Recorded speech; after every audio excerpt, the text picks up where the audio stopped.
Hello everyone. इस channel पे अभी हम शुरू कर रहे हैं टीजीटी नॉन मेडिकल के questions. Introducing myself, my name is Deepak and I have 5+ years of teaching experience as a science faculty. So इस सीरीज़ में हम करेंगे कुछ क्वेश्चंस किए करेंगे डेली बाई डेली। आज जो क्वेश्चंस मैं कर रहा हूँ दैट इज़ ऑफ फिजिक्स। ये पेपर हुआ 2020 में। चलिए स्टार्ट करते हैं। First is pressure gradient has same unit. Pressure gradient अगर देखूँ मैं तो pressure gradient means pressure change in pressure per unit length,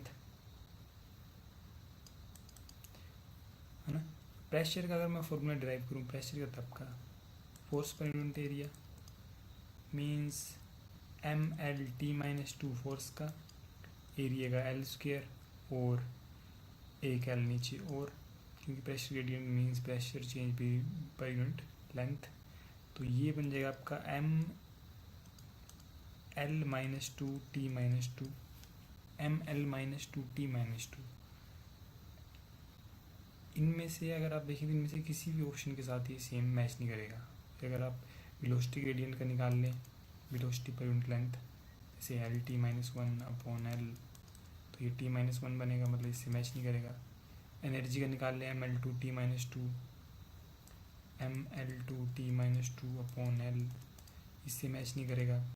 potential gradient का निकाल लें तो इससे मैच नहीं करेगा, है ना। तो इसका राइट आंसर क्या था? None of this. Next, two bodies are thrown up initial velocity is 2:5। The ratio of maximum height reach. देखो मैक्सिमम हाइट के लिए फॉर्मूला क्या होता है आपका? दैट इज u²/g, है ना। टू वेलोसिटीज है, तो अगर मैं u को 2x ले लूँ तो 2x² और सेकंड वाले को 5x ले लूँ तो 5x²g। दोनों का लेना क्या है? रेशियो। अगर रेशियो ले लूँ तो g से g कट जाएगा, और 2x² मीन्स 4x² 5 का 25x², x² से x² कट जाएगा और 4:25 क्या जाएगा आपका आंसर आ जाएगा। ठीक है। Next 43, a bullet loses 1/20 of its velocity after penetrating. तो इस क्वेश्चन में कुछ डाउट्स हैं। आंसर अप्रोक्स 11 के आसपास आ रहा है। इसमें ऑप्शंस कुछ और दिए हैं आपके। इस क्वेश्चन को आप क्या करेंगे? स्किप कर रहा हूँ, ठीक है। इन क्वेश्चंस को, जो अलग क्वेश्चंस है, अलग टाइप के क्वेश्चंस हैं, फिर में डाउट्स हैं, उनको बाद में करेंगे। 44, the ceiling of hole is 25 metre. Again this question ये इनकम्प्लीट क्वेश्चन है। इसमें आपकी जो वेलोसिटी गिवन नहीं है।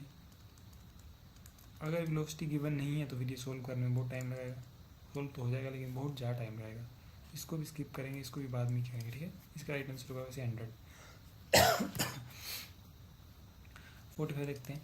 Two forces 12 Newton and 8 Newton act upon body. The resultant force on the body maximum value. देखो अगर दो फोर्सेज किसी बॉडी पे लग रही है, मान लो ये बॉडी है, उस पर दो फोर्सेज लग रही है, ठीक है। अगर दो फोर्सेज एक बॉडी पे लग रही है तो मैक्सिमम वैल्यू जब निकालते हैं, मैक्सिमम वैल्यू रिजल्टेंट की, उसके लिए फॉर्मूला क्या है? r1² + r2² + 2(1) r1 r2 cos theta, ये रिजल्टेंट निकालते हैं। अब मैक्सिमम तब होगी जब दोनों की डायरेक्शन क्या होगी? सेम होगी, तभी तो मैक्सिमम होगी। अगर दोनों की डायरेक्शन सेम है मीन्स थीटा क्या हो जाएगा? यहाँ पे 0 हो जाएगा। तो अगर थीटा 0 हो जाएगा तो ये पूरी वैल्यू क्या हो जाएगी आपकी? 0 हो जाएगी। और जब सिंपल रिजल्टेंट आप निकालोगे दैट इज़ r1 + r2 बचेगा, दैट इज़ 12 + 8 20 न्यूटन। मीन्स जब मैक्सिमम फोर्सेज आप निकालते हैं तो आपने ये करना है, सिंपल जो फोर्सेज दी है उसको एडअप करना है। क्यों एडअप करते हैं? क्योंकि एंगल थीटा जो है वो कितना बनता है? 0 बन जाता है, सेम 20। अगर मिनिमम पूछा होता तो 12 - 8 4 न्यूटन आंसर आना था। Next, two bodies of mass m and 4m are moving with equal kinetic energy, the ratio of their linear momentum. देखो लीनियर मोमेंटम का रेशियो निकालना है। काइनेटिक एनर्जी एक्चुअल में होती क्या है? पी स्क्वायर अपॉन 2m ये होती है। अब बोल रहा है कि दोनों का मास, एक का मास m है, अगर एक का मास m है तो ये एक की इक्वेशन तो पी स्क्वायर अपॉन 2m ही बनेगी। दूसरे का मास कितना है 4m है, तो दूसरे की equation P square upon m की जगह 4 8m बनेगी। हाँ,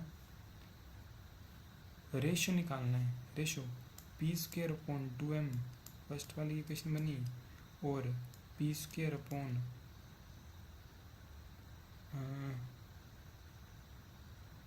8m दूसरी वाली इक्वेशन बनी है। अगर इसको मैं सोल्व कर लूँ, पी स्क्वायर से पी स्क्वायर कट जाएगा, m से m कट जाएगा, 2 1 2 2 4 8 मीन्स 1:4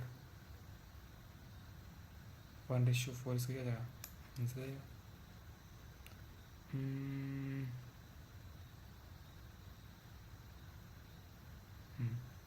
1:4 इसका आंसर आएगा। Next 47, the physical independence of the force is consequence of. तो फिजिकल इंडिपेंडेंस किस में होता है आपकी फर्स्ट लॉ ऑफ मोशन में। फिजिकल इंडिपेंडेंस मीन्स वो फिजिकल किसी बॉडी पे डिपेंड नहीं करेगी, इंडिपेंडेंट है वो।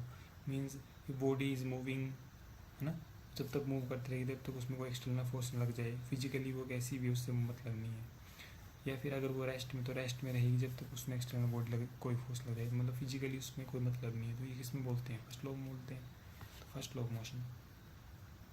Next, motorcycle double his velocity he having a turn. अगर टर्न ले रहा है, टर्न लेते टाइम जो वेलोसिटी होगी दैट इज, या तो वो तब टर्न लेते हैं तो उसमें कौन सी फोर्स लगती है आपकी, mv² अपॉन आर, बाहर की ओर सेंट्रीफ्यूगल फोर्स। बोल रहा है कि अगर वो वेलोसिटी को डबल कर दे, मीन्स v अगर डबल हो जाएगी तो mv² अपॉन आर की जगह क्या जाएगा m 2v का square upon r that is m 4v² upon r, है ना। मतलब ये 4 times of mv² upon r, 4 times बन गया किसका, mv² अपॉन आर का, 4 टाइम्स आंसर इसका answer. Next, what is kinetic energy of body increased by 100%, the momentum body is. अगर काइनेटिक एनर्जी बोल रहा है 300% हो जाए, देखो अब यहाँ पे काइनेटिक एनर्जी होती क्या, p² अपॉन 2m। अगर मैं p निकाल दूँ तो काइनेटिक एनर्जी इंटू 2m का अंडर रूट आ जाएगा। अब काइनेटिक एनर्जी बोल रहा है कि कितनी हो जाए, 300% ज़्यादा हो जाए, तो 300% ज़्यादा होगी, मतलब 100 का 300% ज़्यादा मीन्स अगर काइनेटिक एनर्जी 100% ये है तो इसका 300% ज़्यादा, मतलब 4 टाइम ऑफ के ई हो जाएगा, 300% बढ़ जाएगी ना वो।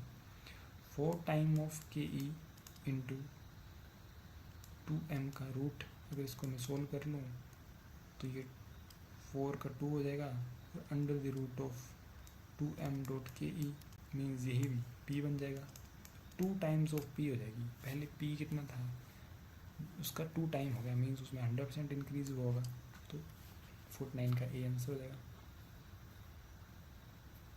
50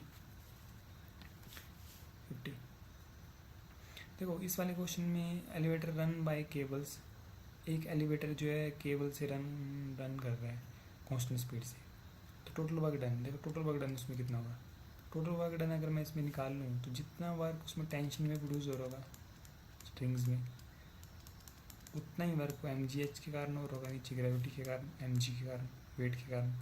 तो एक्चुअल में जो वेट है वो 0 आना चाहिए। आंसर की मैं नेगेटिव दिया लेकिन वैसे 0 आना चाहिए इसका answer. Next, a disc is rotating with angular velocity omega. अगर एक डिस्क ओमेगा से रोटेट कर रही है, बोल रहे हैं चाइल्ड सीट होनी, चाइल्ड को उसमें बिठा दी जाए, वट इज़ कंजर्व, तो उसका क्या कंजर्व हो जाएगा, जब तक एक्सटर्नल फोर्स सप्लाई ना हो जाती तब क्या कंजर्व हो जाता है, एंगुलर मोमेंटम कंजर्व होता है, इसका राइट आंसर होता है angular momentum. To move a body in circle which of the flowing force is needed. अगर सर्कल में मूव करना है, सर्कल में मूव करने के लिए कौन सी लगती है, सेंट्रीपिटल लगती है, अगर बाहर की ओर धकेलना है तो सेंट्रीफ्यूगल लगती है, नीचे की ओर करना है तो ग्रेविटेशन लगती है, तो सेंट्रीपिटल इसका आंसर होना था। विच of the flowing interaction is weakest, कौन सी वीकेस्ट होती है, तो सबसे वीकेस्ट होती है ग्रेविटी, फिर आएगी आपकी इलेक्ट्रोमैग्नेटिक, फिर इलेक्ट्रोस्टैटिक, फिर न्यूक्लियर। तो सबसे वीकेस्ट कौन सी हुई? ग्रेविटी। सबसे स्ट्रॉन्ग वो चीज़ हुई न्यूक्लियर। अगर किसी स्टार का कलर वो क्या इंडिकेट करता है? उसका टेम्परेचर इंडिकेट करता है। जितना वो ब्राइटर होगा मतलब उसका टेम्परेचर उतना ज़्यादा होगा, है ना। तो ये कुछ क्वेश्चंस थे जो हमने किए। बाकी बचे हुए क्वेश्चंस जो है वो हम नेक्स्ट वीडियो में करेंगे। होप अगर आपको वीडियो अच्छी लगी हो, अगर आप कंटिन्यू करना चाहते हैं ऐसे ही सब क्वेश्चंस को, सारे क्वेश्चंस करवाऊँगा आपको मैं, तो आप लाइक करें और कमेंट करें। Thank you.